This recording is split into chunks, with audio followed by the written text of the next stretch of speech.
What is going on, everyone? We are back with another review for Patient 7. In this one, we are reviewing the story called The Sleeping Plot.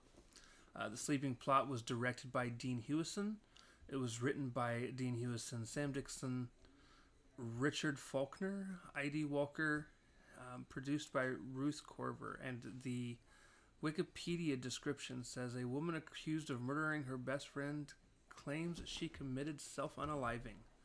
So, just to give you a rundown of the episode or of this specific story, the leading lady is pulled into during the frame narrative for this story or for the show for the movie. Ironside's called in the next lady. She comes in, and we find out that she's being held for killing her best friend. And she's basically stating that she did not. Her best friend unalived herself. And all she did was bury the body because that's what her friend asked her to do. Now, with that being said, her friend, you spend almost the entire little story seeing her play into the camera.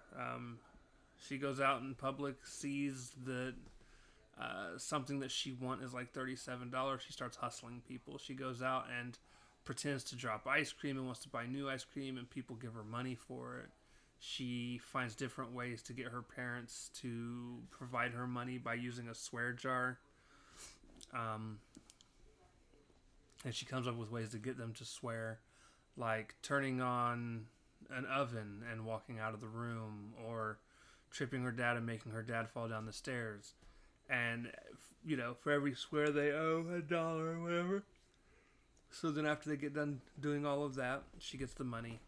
You find out that every time that she's posing in front of the camera, it's just her looking dead into the camera. The camera is actually from the perspective of her dead friend that is apparently being held in her closet. And it looks like there's no way she unalived herself. She's got this huge head wound on her forehead. So I don't think that was actually the case. She gets her final bit of money because her friend's parents come over and they're still sad and they're wondering how she's holding up. And they're like, oh, she lost her best friend. Her best friend's missing, so she's not been taking it very well. Well, during that, she stole money from the parents of her best friend to get the rest of the money that she needed for what ended up being the shovel. It ends with her going out in the backyard, digging up a hole, dropping her friend in it.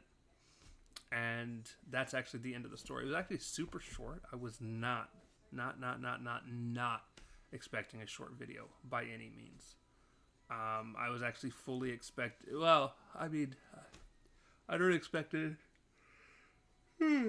Sorry, guys. I don't know why I'm yawning so much. I don't expect it to be so much short videos for any of these. So, I guess we still got 3 more stories, and we have like an hour. I feel like we have like an hour. We got about 50 minutes. So, I know we've got the frame narratives that we're working on as well. So, yeah, I just wasn't expecting this to just be like 6-7 minutes. As far as my opinions on it, for it being 6-7 minutes, I actually thought it was a story that was very well told and probably one of my favorites in this movie so far. Again, The Visitant was okay. The Body was really good. An Undying Love was an interesting take on a zombie story. But this might be my second favorite story so far behind The Body. The Body is still my favorite, and I'm interested to see, obviously, where everything else, what happens everywhere else. But, yeah, super, super interesting. And yeah, Dean did a really good job directing this. The actors and actresses all did a very good job in this specific story. I really like it. If I had to rate it, I'd probably give it like a 6 or 7. Somewhere around that range. But alright, guys. That is going to do it for this review. Again, short video for the watch. Short review video. So, I didn't realize we've only been recording for 5 minutes. There wasn't much to talk about. So I guess, guys, that is going to do it. Thank you guys for hanging out with me today. I love you, and we'll see you next time. Peace.